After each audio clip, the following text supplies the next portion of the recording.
네, 사랑하는 성도 여러분 안녕하십니까? 경건서적 읽기를 시작한 것이 작년 후반기였고요.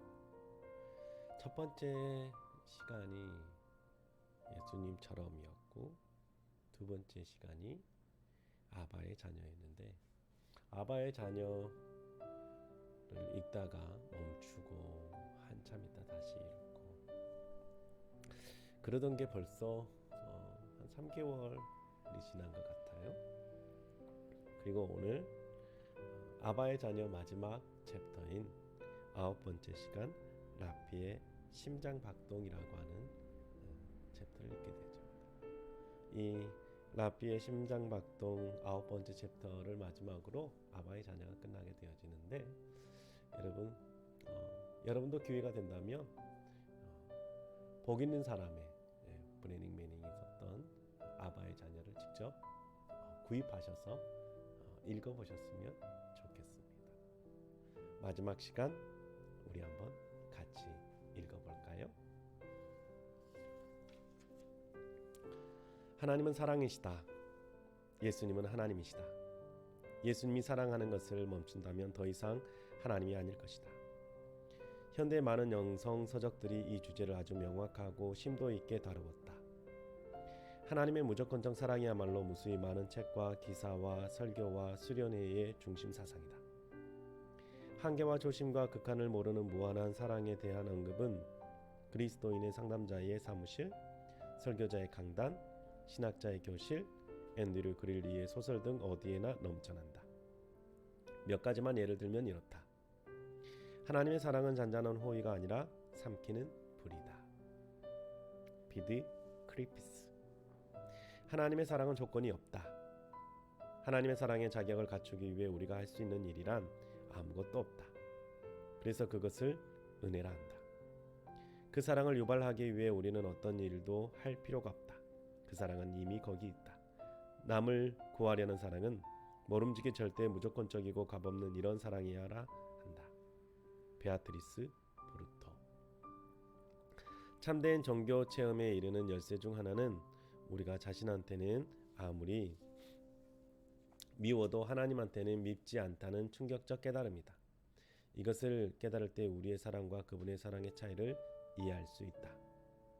우리의 사랑이 필요성이라면 그분의 사랑은 선물이다. 토머스 머튼. 잘못된 허상의 하나님과는 그분은 내가 착할 때는 은혜를 주시지만 내가 나쁠 때는 가차없이 벌하시는 분으로 본다. 이것은 족장시대의 전형적 하나님관이다.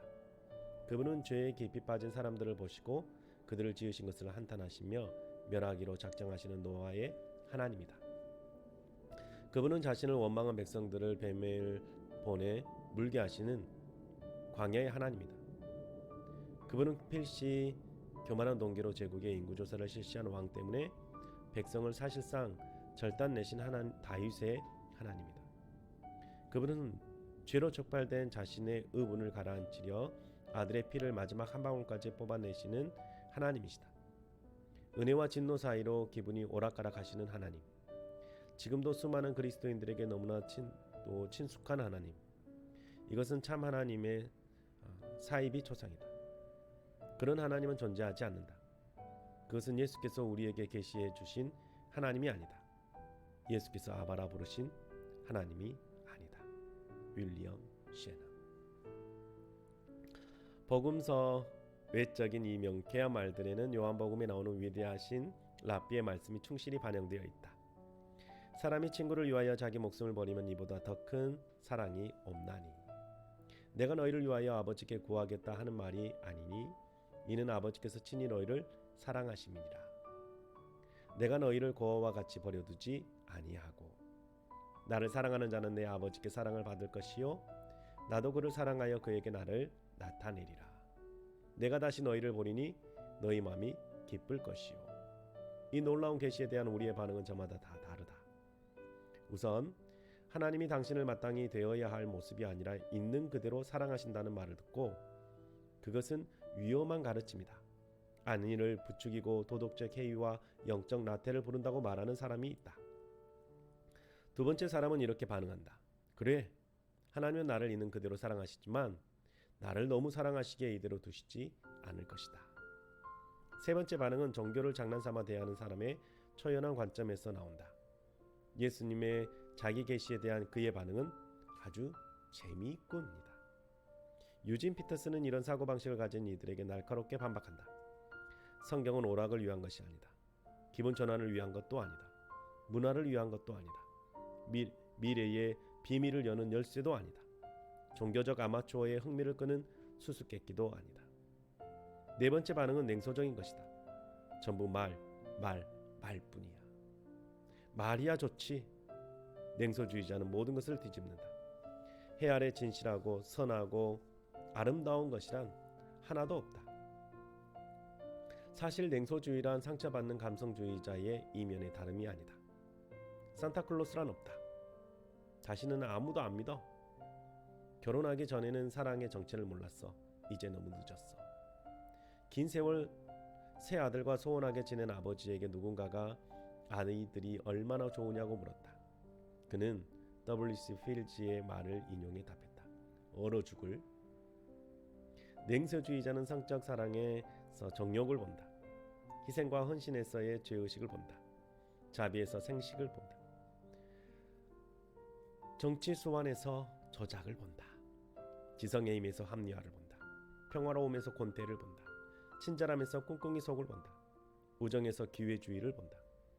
노인이 활동적이면 망조다. 젊은이가 발랄하면 미숙한 것이다. 중년의 안정은 권태다. 그러나 가장 환멸에 빠진 냉소주의자에게도 뭔가 진실하고 선하고 아름다운 것에 대한 사무친 그리움은 남아있다. 끝으로 진실한 제자들 중에 하나님의 말씀을 열심히 듣되 신기하게도 변하지 않는 이들이 있다. 말씀은 그들에게 하나님에 관해 알려줄 뿐 하나님을 아는 지식으로 그들을 끌어들이지는 못한다. 생각과 표현이 멋있고 감동적이다가 그들의 반응이다. 그러나 거기서 멈춘다는 것이 문제다. 끝없는 합리적 분석이 결정적 헌신을 대신한다. 그들은 말씀에 머리는 쓰지만 가슴은 무관하게 딴 세계를 머문다. H.H. 프라이스 교수가 말한 풀리지 않는 부호의 세계 속에 사는 자들이다. 진리의 조명으로 머리가 개입되면 의식이 깨어난다. 사랑의 영향으로 가슴이 개입되면 열정이 깨어난다. 다시 한번 말한다. 영혼의 근본적 에너지인 열정은 절정의 황홀감이나 돋치는 감정이나 낙천적 인생관이 아니다. 그것은 하나님을 향한 불타는 그리움이요 자신이 사랑받는 자라는 진리 안에 살아가려는 불굴의 의지다. 우리를 향한 그리스도의 사랑이 우리를 강권한다. 머리와 가슴의 통합은 열정적 의식 상태로 살아가는 통일된 성품을 빚는다. 영향을 입을 줄 모르는 심장은 인간 실존의 어두운 신비 가운데 하나다. 그 심장은 게으른 마음과 나른한 태도와 묵혀둔 재능과 묻혀진 희망으로 인간 내부에서 차갑게 뛰고 있다. 이언 베들로의 어머니처럼 그들은 절대로 삶의 표면에 가닿지 못하는 것 같다. 살아가는 법을 배우기도 전에 죽는 것이다. 그들은 허구한 날 헛된 후회에 파묻혀 산다. 들쑥날쑥한 관계와 사업으로 에너지는 허비되고 감정은 무디어지고 하루하루 어떤 경험이 닥쳐와도 수동적이다. 마치 코골며 자는 사람이 평화가 깨지면 신경질을 부리는 형국이다. 어떤 일이나 누구에게도 열정적으로 헌신할 줄 모르는 그들의 실상 이면에는 하나님과 세상과 심지어 자신을 향한 실존적 불신이 도사리고 있다. 역설적이기도 인간은 자기 분석을 통해서가 아니라 헌신의 도약을 통해서 자신을 알게 된다. 빅터 프랭클린에 따르면 인간이란 뭔가 자신을 초월해 있는 것, 자기보다 큰 가치에 헌신하는 만큼만 정체감을 얻을 수 있다. 인생의 의미는 자신을 바쳐 성장의 모험에 나설 때 발견된다. 영향을 입을 줄 모르는 심장은 놀이동산의 기계장치나 잃어버린 무수한 골프공 신세가 된다. 삶닿지 못한 삶의 처절한 허무가 보상하는 것은 설령 그 사람이 없어도 아무도 아쉬워하지 않는다는 사실이다. 선상의 취객처럼 빌려온 감정으로 시간의 복도를 허우적대며 사는 이들은 절대 삶을 깊이 맛보지 못하며 따라서 성인도 될 수도 없고 죄인도 될 수 없다. 나는 죄를 인정하고 용서받는 것이 신약 성경의 핵심임을 깨닫는데 30년 걸렸다. 세바스찬 무어의 충격적 고백이다. 그의 배움이 더디다고 말하기 전에 죄와 용서에 대한 우리 자신의 이해를 진지하게 검토해보자. 우리는 얼마나 하나님과 자신에 더불어 진정 화목해 되었는가? 그리고 얼마나 하루하루를 감히 용서받는 자로 살아가고 있는가? 우리 대부분의 경우 죄성의 두루뭉술한 고백은 쉽게 나온다. 모든 인간은 죄인이다. 나는 인간이다. 그러므로 나도 죄인이다. 하찮은 법률 위반이나 가톨릭 교회에서 말하는 경죄는 양심의 대충만 살펴봐도 금방 들춰진다. 과거의 이런 막연한 인정은 구원받는 자의 공동체의 일원이 되려면 꼭 필요한 요건이다. 하지만 무엇으로부터 구원받았다는 말인가? 우리가 테레사 수녀의 죄성을 보지 못하는 것은 모든 인간 내면에 도사리고 있는 죄악의 신비에 대한 이해가 그만큼 얄팍하다는 증거다. 그녀의 훌륭한 구제사역에 눈멀어 우리는 그 내면의 실상을 보지 못한다. 우리 자신의 실상도 마찬가지다. 그녀의 희생적 사랑을 그럭저럭 흉내낸다면 우리는 엉뚱한 데서 안전을 찾는 것이다. 그 안전은 오늘 내게 회개가 필요 없다고 역설한다. 인도의 가녀린 성녀가 자신의 깨어진 모습과 하나님께 대한 절박한 필요성을 겸손히 고백해도 우리는 통 이해를 못하거나 그저 가장된 겸손쯤으로 은근히 넘겨짚는다. 폴 클로델은 가장 큰 죄는 죄의식을 잃는 것이라고 말했다. 죄가 단지 아체적 사회구조, 상황, 환경, 기질, 강박관념, 양육 따위로 인한 탈선이라면 우리는 인간 조건의 죄성은 인정하되 내가 죄인이라는 사실은 부인하는 것이다. 자신을 기본적으로 착하고 선량하되 인간 공동 운명인 소소한 콤플렉스와 노이즈로제를 지닌 정도로 보는 것이다. 그렇게 우리는 악과 섬자는 인간의 섬뜩한 역량을 합리화하고 축소하며 그리하여 자신의 선하지 못한 부분을 외면한다. 죄의 본질은 우리의 무시무시한 자기중심성에 있다. 자기중심성은 우리가 철저히 의존적일 수밖에 없다는 사실을 부정한다. 그리고 하나님의 주권을 앨런 존스가 말한 우리의 적비린내 나는 2% 자아로 대치한다. 권력과 특권과 소유에 대한 우리의 집착은 공격적 자기 주장을 정당화한다. 남에게 피해를 입혀도 상관이 없다. 거짓 자아는 1인자가 되는 것만이 서로 물고 물리는 세상에서 살아나는 길이라고 주장한다. 저 미혼모들도 다 자기가 좋아서 된 거야. 그렇게 살게더라. 거짓 자아는 소리친다. 우리 안에서 활동하는 악은 못 말리는 자기 도취에 빠져 있다. 그것을 무어는 인간 의식에 피할 수 없는 나르시즘이라고 표현했다. 우리의 잔혹성과 소유욕과 시기심과 각종 악이 거기서 비롯된다. 자신의 죄성을 간과하고 우리의 안에 악을 합리화한다면 우리는 그저 죄인인 척 하는 것뿐이며 따라서 용서받는 것도 흉내내에 지나지 않는다. 가짜 회개와 가짜 축복의 사이비 영성은 결국 현대 정신의학에서 말하는 심각한 성격 장애를 부르게 되어 있다. 외형으로 실체를 띄우는 것이다. 자기 내면의 악을 보지 못하는 자들은 사랑이 무엇인지 절대 깨달을 수 없다. 자신의 위선적 악에 직면하지 않는 한 우리는 그리스도께서 갈보리 언덕에서 이루신 화목의 의미를 이해할 수 없다. 겸손이란 철부터 철미 정직해지는 것이다. 회복 중인 알코올 중독자들이 즐겨하는 말이다. 중독자의 성격에 봉병처럼 들어붙는 치명적 부정을 들춰내어 스스로 인정하지 않는 한 질병의 회복은 시작될 수 없다. 중독자는 바닥을 쳐야 한다.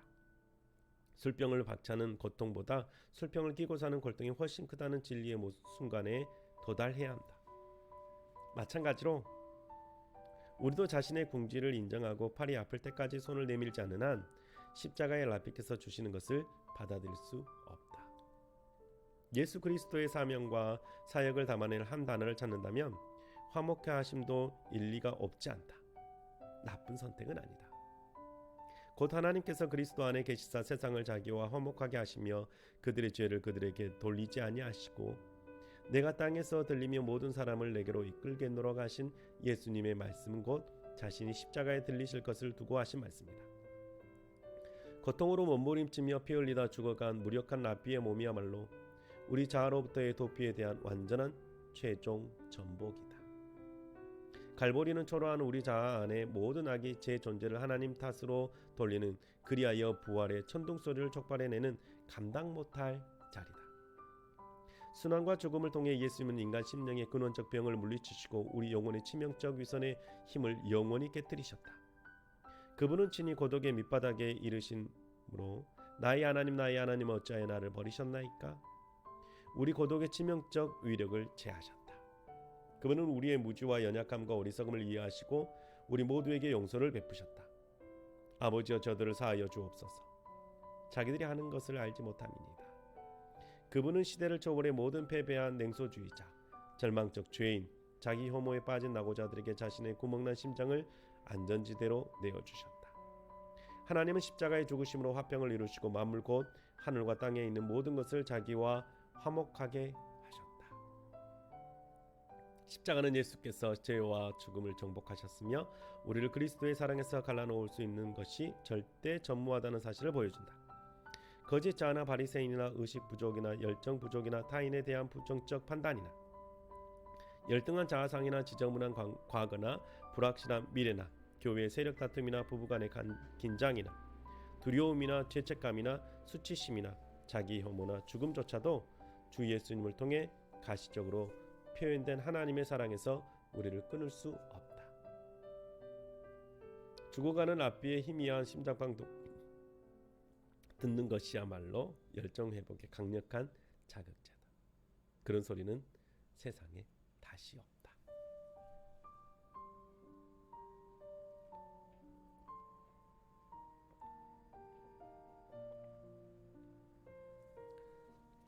십자가에 달리신 주님은 말씀하신다.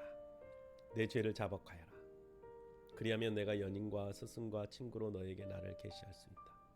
그러면 두려움이 사라지고 내 심장에 다시 한번 열정으로 뛸 수 있다. 그분의 말씀은 제 잘난 맛에 취해 있는 이들에게 주시는 말씀이자 동시에 자신이 못났다는 생각에 짓눌린 이들에게 주시는 말씀이다. 양쪽 다 자기에 몰입되어 있다. 양쪽 다 하나님 자리에 올라 있다. 관심이 온통 자신의 잘나거나 못난 모습에 쏠려 있기 때문이다. 그들은 자아도취로 인해 단절되고 소외되어 있다. 나를 있는 그대로 사랑하시는 그리스도의 사랑을 받아들일 때 우리는 만성적 자기 중심성에 해방될 수 있다. 존 갑의 말을 생각해보라. 영적인 사람은 자신의 자아도취에 빠진 모습 그대로 이미 사랑받고 있다는 사실을 알 때에만 사랑할 수 있다. 자신이 병든 죄인의 모습으로 이미 수용되고 있음을 깨달을 때 인간은 자신의 자아도취를 그대로 수용할 수 있으며, 그렇게 자신이 수용될 때에만 심리적 자원이 외부로 열려 남들도 있는 그대로 수용할 수 있다. 남을 수용하는 것은 나를 구원하기 위해서가 아니라 자력으로 나를 구원할 필요가 없기 때문이다. 우리가 사랑하는 것은 오직 먼저 사랑받았기 때문이다. 노르위치의 줄리아는 죄는 수치가 아니라 명예가 될 것이다 라고 깜짝 놀랄 말을 했다. 다윗 왕, 베드로, 막달라 마리아, 바울을 비롯해 에틸레섬, 찰스 콜슨 같은 현대 증인들의 삶이 줄리안의 역설적인 말을 뒷받침한다. 이들은 모두 자기 내면의 악의 세력을 직시하고 활용했다. 은혜로 그것을 건설적이고 고결하고 선한 일의 힘으로 바꾼 것이다. 이 신기한 은혜는 십자가에 달리신 그리스도로 능동적으로 표현되었다. 그분은 자신 안에 만물을 화목케 하여 우리의 악한 충동까지도 선의 일부로 변화시킨다. 우리에게 원수를 사랑하라 하셨을 때 예수님은 우리 안에 역사하시는 그분의 사랑이 강팍한 마음을 녹여 원수도 친구 되게 하리라는 것을 아셨다. H.A. 윌리엄스는 이것이 우리 내면의 원수에게도 훌륭히 적용된다고 말한다. 우리의 최악의 원수는 언제나 나 자신인 까닭이다. 나라는 사람, 그 살인자, 잔인하고 무정한 자, 욕심과 시기와 질투가 많은 자, 동료를 미워하는 악한 자를 인내와 긍휼로 사랑할 수 있을 때 나는 그를 모든 역동적 성과 아름다움과 후함과 친절의 삶으로 무엇보다 충만히 살아있는 전염성 있는 삶으로 전환시키는 그 길에 들어선 셈이다. 물을 동화하게 한 천사는 의사에게 말했다. 상처가 없다면 그대의 힘이 어디에 있겠는가. 오스트레일리아의 인생을 감당 못할 정도로 힘겨워한 남자가 있었다. 다행히 그는 자살을 생각하지 않았다. 대신 쭈그러진 대형 철제 탱크를 사서 그 안에 생필품만 넣었다. 탱크 벽에는 랍비를 떠올리며 기도하고자 십자가를 걸었다. 그 안에서 그는 외롭게 흠없는 삶을 살았으나 한 가지 큰 문제가 있었다. 날마다 아침 저녁으로 탱크 벽을 뚫고 총탄이 날아들었다. 그는 바닥에 납작 엎드려 총탄을 피하는 법을 익혔다. 그래도 쭈그러진 철판에 튀는 총알 세례에 남자는 몇 군데 상처를 입었다. 벽에는 많은 구멍이 뚫려 바람과 햇빛이 들었고 비 오는 날이면 물도 샜다. 그는 구멍을 틀어막으며 미지의 사수를 저주했다. 경찰에 신고도 했으나 도움이 안 됐다. 그의 힘으로는 그 상황을 달리 어찌해볼 도리가 없었다. 점차 그는 총알 구멍을 긍정적 용도로 활용하기 시작했다. 이 구멍 저 구멍으로 밖을 내다보니 지나가는 사람들, 연날리는 아이들, 손잡고 걷는 연인들, 하늘의 구름, 새들이 나는 모습, 활짝 핀 꽃들, 떠오르는 달이 보였다. 그렇게 밖을 내다보며 그는 자신을 잊었다. 그러던 어느 날 드디어 탱크가 녹슬어 부서져 내렸다. 그는 별 후회 없이 탱크 밖으로 나왔다. 밖에는 한 남자가 소총을 들고 서 있었다. 탱크에서 날아온 사람이 말했다. 이제 나를 죽이겠군요. 하지만 그 전에 한 가지 알고 싶은 것이 있어. 그동안 나를 못살게 군 이유가 뭐요? 나는 당신을 전혀 해친 적이 없는데 당신은 왜 내 적이 된 거요? 상대는 소총을 내려놓고 웃으며 말했다. 나는 당신의 적이 아니오. 탱크에서 나온 사람이 보니 상대의 손발에 여기저기 총상이 있었고 총상은 해처럼 빛나고 있었다. 인간의 고뇌를 온전히 받아들이는 이들의 삶에는 총알 구멍이 질비하기에 마련이다. 예수님의 삶에 일어난 일이라면 어떤 식으로든 우리 삶에도 일어날 수 있다. 상처는 불가피하다. 몸뿐 아니라 영혼도 상처를 입어야 한다. 상처 없는 신신을 당연한 정상 상태로 본다면 그것은 환상이다. 실패와 파손과 비탄에서 자신을 보호하려 방탕조끼를 입는 이들은 사랑이 무엇인지 절대 모른다. 상처 없는 삶은 랍비와 조금도 닮은 구석이 없다. 신학교에 입학한 직후 나는 한 신부를 찾아가 내가 해병대 시절 3년간 수없이 폭음을 일삼았고 그렇게 방종으로 날려버린 시간이 너무나 가슴 아프다고 고백했다. 놀랍게도 그분은 웃으며 이렇게 말했다. 기뻐하고 즐거워하게. 자네는 그 외로운 길을 걷는 이들에게 긍휼의 마음을 품게 될 걸세. 하나님은 자네의 깨어진 모습을 쓰셔서 많은 이들에게 복 주실 걸세. 노르위치의 줄리안의 말대로 죄는 수치가 아니라 명예가 될 것이다. 선과 악의 이로는 자신 안에 모든 것을 화목케 하신 십자가의 랍비를 통해 극복된다. 우리는 산채로 죄책감에 먹힐 필요가 없다. 우리는 자신을 속이는 삶을 멈출 수 있다. 화목케 된 심령은 내게 일어난 모든 일이 나를 지금의 나 되게 하기 위해 일어난 일이며 전혀 예외가 없다고 고백한다. 토머스 무어는 이런 통찰을 덧붙인다. 우리의 우울, 시기, 자아도취, 실패는 영적인 삶과 상치되었지 않는다. 사실 그것은 영적인 삶에 꼭 필요하다. 잘만 관리하면 그런 것들 덕분에 오히려 우리 심령이 완벽주의와 영적 교만의 오존층에 갇히지 않을 수 있다. 이런 유화적 접근이 방종을 낳는 것은 아닐까? 수치당하신 랍비, 인간에게 버림받고 외면당하고 우리 죄 때문에 상처 입으신 그분의 심장박동을 들은 사람이라면 절대 그런 질문을 하지 않을 것이다.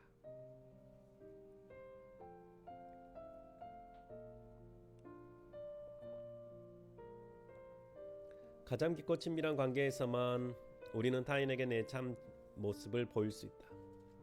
자신의 인색하고 얄팍한 모습, 불안과 배반을 인식하며 사는 것도 힘든데 내 어두운 비밀을 남에게 열어 보인다는 것은 견딜 수 없이 위험한 일이다. 거짓 자아는 숨은 데서 나오려 하지 않는다.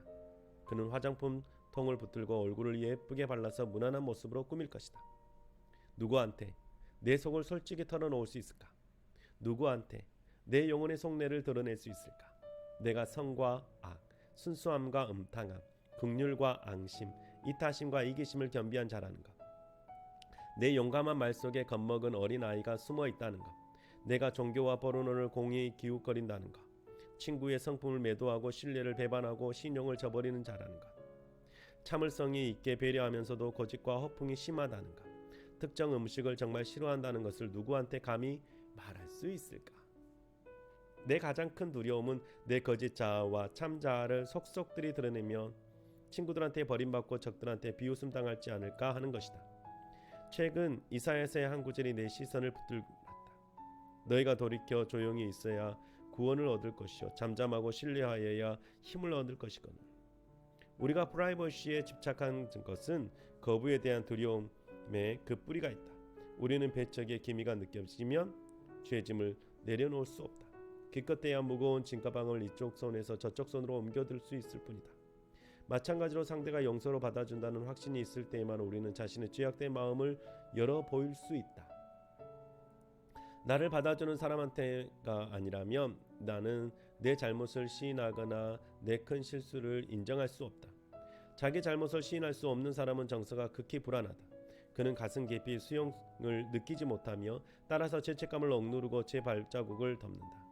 거기서 이런 역설이 나온다. 잘못을 고백하려면 건강한 자아상이 필요하며 반대로 잘못을 묻어두는 것은 자아상이 건강치 못하다는 증거다. 우리는 버림받은 삭개오와 함께 음식을 나누는 위대한 신 라삐를 잠잠히 신뢰해야 구원과 힘을 얻을 수 있다. 그분이 악명 높은 죄인과 함께 식사하신 것은 단지 거리낌 없는 관용과 인도주의의 정서의 몸짓만은 아니다.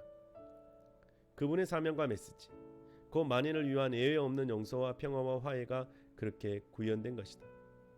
다시 말하지만 나는 누구인가라고 하는 물음의 답은 자기 분석에서 오는 것이 아니라 인격적 헌신을 통해서 주어진다. 예수 그리스도의 돌이킬 수 없는 용서로 말미암아 불신에서 신뢰로 돌아선 심령은 새로운 피조물이며 자아 정체성에 대한 모든 혼란이 깨끗이 사라진다. 라삐의 수용을 믿는 한 이 지고한 행위는 너무나 엄청난 것이어서 그 역사적 사건의 전 인격적 중요성은 감히 글과 말로 다 형언할 수 없다. 그것은 일생일대의 결단이다. 그것을 벗어나서는 아무것도 가치가 없다. 모든 관계와 성취와 성공과 실패는 그 안에서 의미를 얻는다. 그것은 냉소주의와 자기 혐오와 자기 자포자기의 치명타를 날린다. 그것은 아버지를 믿으니 또 나를 믿으라는 라삐의 부름에 대한 결정적 예의 응답이다. 세바스찬 무어는 이렇게 말했다. 복음 앞에 죄를 고백하는 것이야말로 인간 심령의 가장 풍부하고 안전하고 모험적인 표현이다. 그것은 자신이 받아들여지고 있다는 확신 속에서만 행할 수 있는 모험이요 그 확신의 온전한 최종 표현이다. 인간은 사랑하는 이에게만 자신의 모습을 보인다. 깜짝 놀란 세상에게 예수님은 죄의 고백을 요구하신다. 한 인간의 마음속 깊이 자신을 그의 연인으로 계시해 주시기 위함이다. 받아주시는 하나님 앞에 죄를 고백할 때 인간 심령은 가장 심원한 에너지원을 바란다. 이 고백이야말로 복음혁명의 진수다. 그분이 약속하신 세상에 줄 수 없는 평안은 하나님과의 바른 관계 속에 있다. 자기 수용은 나를 있는 그대로 받아주시는 예수님을 온전히 믿을 때만 가능하다. 내면의 거짓 자아와 바리새인과 친구가 될 때 나 자신과의 화해가 시작되며 영적 정신분열증은 막을 내린다. 우리의 약한 충동은 라삐의 품 안에서 선으로 돌이켜 변화된다. 누가복음에 나오는 죄 많은 여인의 욕심이 해방되어 예수님과 친해지려는 열정으로 바뀐 것처럼 우리의 물질 소유욕도 밭에 감추인 보화에 대한 욕심으로 변한다. 우리 안에 살인자는 동성의 혐오와 편협함, 신앙과 편견을 죽일 수 있게 한다. 우리의 복수심과 증오는 하나님을 째째한 회개원으로 보는 시각에 대한 참을 수 없는 분노로 뒤바뀐다. 우리의 타성적 A는 길 잃은 자들을 향한 진심 어린 긍휼로 바뀐다. 그리하여 보라 내가 만물을 새롭게 하노라 하신 라삐의 말씀의 의미가 더없이 밝고 분명해진다.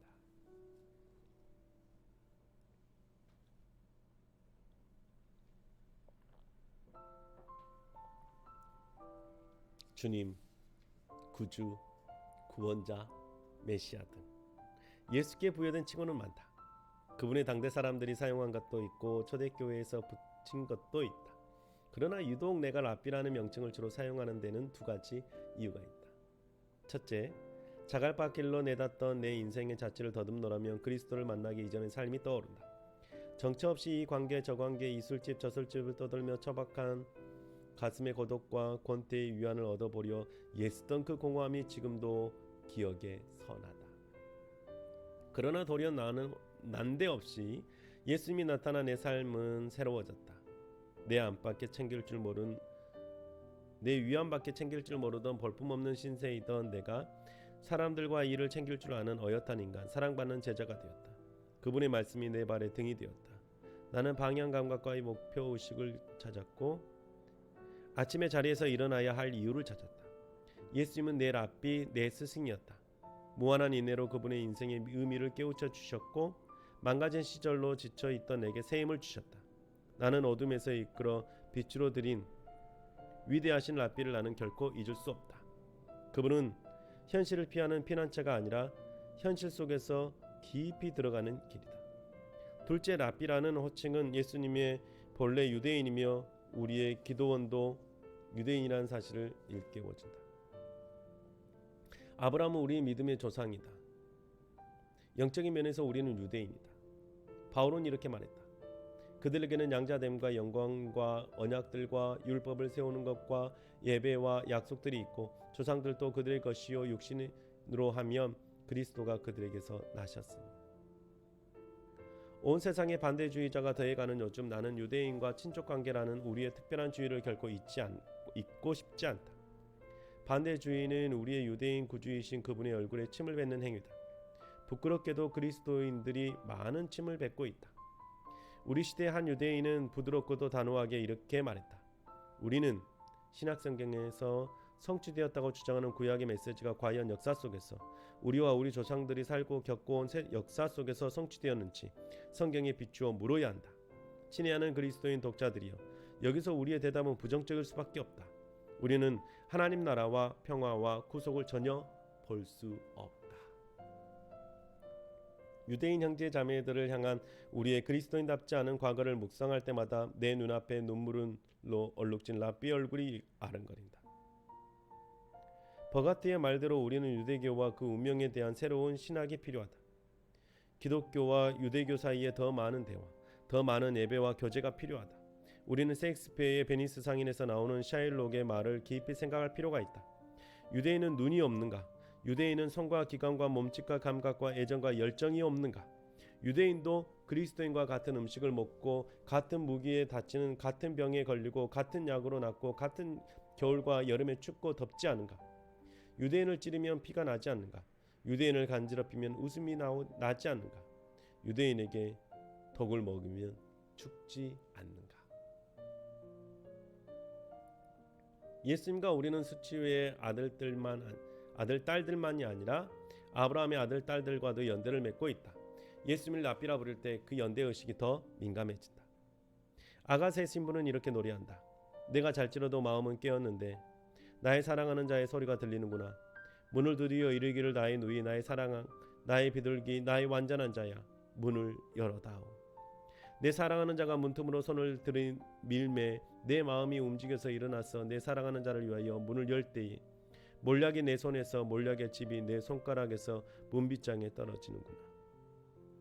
신부의 마음을 품고 예수님께 문을 열어 함께 식탁에 앉아 그분의 심장박동을 들은 비천한 제자들이 무리는 최소한 4가지를 경험하게 된다.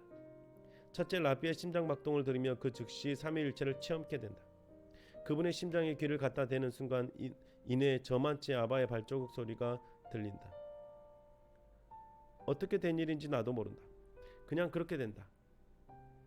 예수님과 아버지가 성령 안에서 하나라는 사실, 곧 그 두 분의 무한한 애정의 연합에 대해 지적 동의에서 체험적 의식으로 훌쩍 넘어가는 순간이다. 사전 묵상이나 반추 없이도 아바여, 저는 아바의 것입니다라는 부르짐이 저절로 심령에서 솟구친다. 아들이신 예수님 안에서 우리는 아들, 딸 되었다는 의식이 영혼 깊이 밝아온다. 아무리 지저분하고 지치고 탈진했을지라도 아바의 체험을 통해 우리는 한없이 깊고 자상한 아버지의 애정에 삼켜진 바 되어 말을 잇는다. 우리 심장이 랍비의 심장과 박자를 맞춰 뛸 때는 우리는 지각에 뛰어난 은혜와 자비와 긍휼을 경험하게 된다. 초월자께서 어떻게 믿어지지 않을 만큼 가까워져 스스럼 없이 사랑하실 수 있을까? 그것이 복음의 수수께끼다. 설명은 하나뿐이다. 자신이 본래 그런 분이었고 스승께서 말씀하신다. 둘째, 천국길이 나 혼자 가는 길이 아님을 알게 된다. 통행량이란 많다. 동료 나그네들이 어디나 있다. 더 이상 나와 예수님만이 아니다. 길 위에서 도덕적인 자와 부도덕한 자, 멋있는 자와 지저분한 자, 친구와 적, 나를 돕는 자와 나를 방해하는 자, 은행 경비원과 은행 강도 등 어지러울 정도로 복잡하고 다양한 인간들이 산지에 있다. 길 가며 각 사람을 사랑하는 것이 물론 랍비의 말씀이다. 우리가 그들에게 하는 것이 곧 그분께 하는 것이다. 우리는 그 사실을 이미 알고 있었다. 일찍이 주일학교나 교리 과정 때부터 우리는 무엇이든지 남에게 대접을 받고자 하는 대로 너희도 남을 대접하라는 황금률을 배웠다. 그러나 우리의 우울한 결혼생활, 엮이는 가정, 분열된 교회들, 사랑 없는 동네를 보면 우리가 제대로 배우지 않았음을 알 수 있다. 마음으로 배운다는 것은 전혀 다른 문제다. 랍비의 심장박동에 실린 불가항력적 애정으로 인해 사랑은 지극히 사적인 일, 지극히 직접적인 일, 지극히 긴박한 일이 된다. 그분은 내가 너희에게 새 계명을 준다. 내 계명이다. 내가 너희에게 명하는 모든 것이다. 내가 너희를 사랑한 것 같이 너희도 서로 사랑하라고 말씀하신다. 긍휼과 용서만이 통한다. 사랑은 모든 것의 열쇠다. 삶과 사랑은 하나다. 마음은 마음에 말한다. 랍비는 애타게 말씀하신다.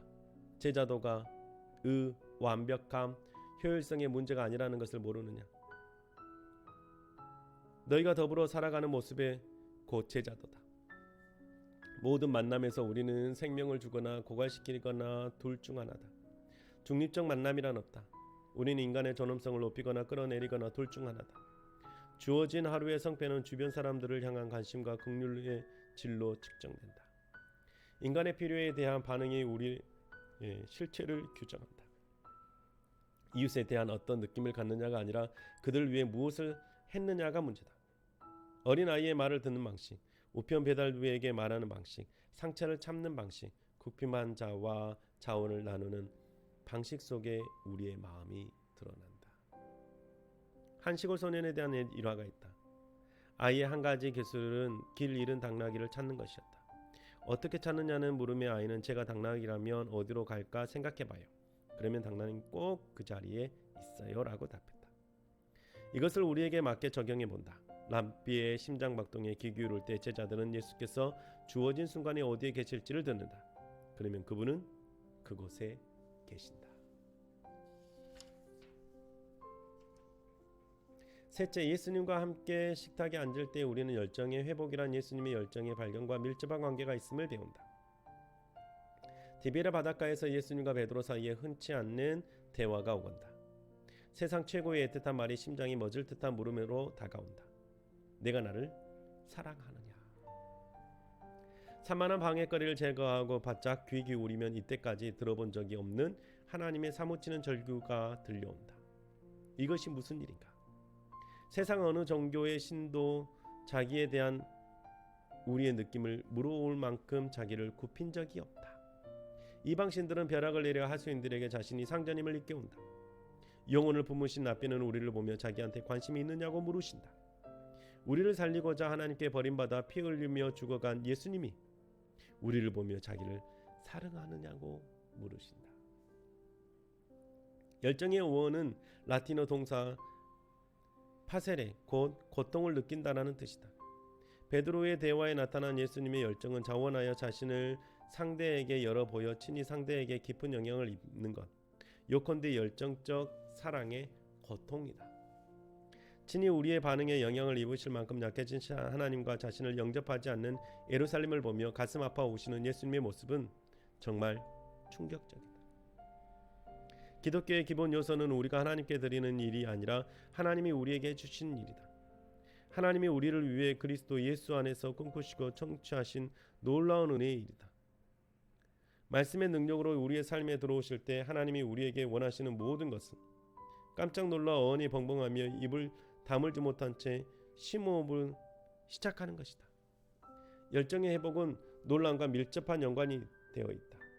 우리는 신비의 막강한 힘에 삼켜져 버린다. 루돌프 오토가 말한 어마어마한 신비 앞에 자의식은 증발해 버린다. 초월의 하나님이 우리를 덮쳐 맥을 잃게 하신다. 이런 체험은 부드러운 물결처럼 우리의 의식을 덮어 깊고 잔잔한 감탄으로 적실 수 있다. 놀람과 경의와 경탄은 말 없는 겸손을 낳는다. 감히 존재하리라 꿈도 꾸지 못했던 하나님의 모습을 순간이나마 살짝 보게 된다. 또는 히브리 전통에 나오는 가본 야훼, 곧 하나님의 빽빽한 영광에 눌릴 수도 있다. 영혼의 은밀한 성소로 깊은 장막이 오싹 훑고 지나간다. 하나님이 철저히 타자라는 인식이 밝아온다. 창조주와 피조물 사이 골은 다리로 이을 수 없다. 우리는 무한히 뻗은 해변의 모래 알갱이에 지나지 않는다. 우리는 하나님의 위엄하신 임재 안에 있다. 스스로 설 수 있는 능력이 있다던 허상이 다 벗겨져 나가자 우리의 거들먹거리던 걸음이 사라진다. 애정을 받아들이는 지혜의 삶도 더 이상 역부족이다. 하나님의 이름은 자비다. 믿음이 꿈틀댄다. 두려움과 떨림이 다시 제 목소리를 찾는다. 예배를 통해 우리는 엄청난 빈곤 속으로 들어간다. 빈곤이란 하나님께 대한 흠모의 다름이 아니다. 우리는 요한이 예수님의 가슴에 머리를 기댔던 다락방을 나와 사랑받는 제자가 하나님의 어린 양에 엎드린 요한계시록으로 옮겨간다. 지혜로운 남녀들이 오랜 세월 믿어 온 대로 행복이란 막힘없이 자기다워지는 데가 있다. 조용히 위대하신 랍비의 품에 안겨 그 심장에 귀를 대어보라. 그분이 누구인지 알 때 당신이 누구인지도 알게 된다.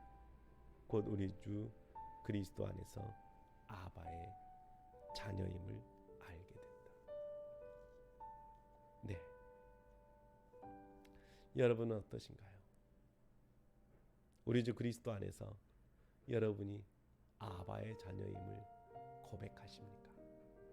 그렇게 오늘 아바의 자녀로, 하나님의 자녀로 여러분의 삶을 계속해서 살아가실 수 있기를 주님의 이름으로 축복합니다. 우리 한번 기도하고 이 시간 아바의 자녀 경건서적 읽기를 끝내도록 하겠습니다. 하나님 감사합니다. 그동안 아바의 자녀라고 하는 책을 읽어갈 수 있게 해주신 것 감사를 드립니다. 우리의 마음 가운데, 우리의 삶 속에 내가 하나님의 자녀, 아바의 자녀임을 잊지 않고 늘 깨닫고 그렇게 당당하게 살아갈 수 있게 하시옵소서.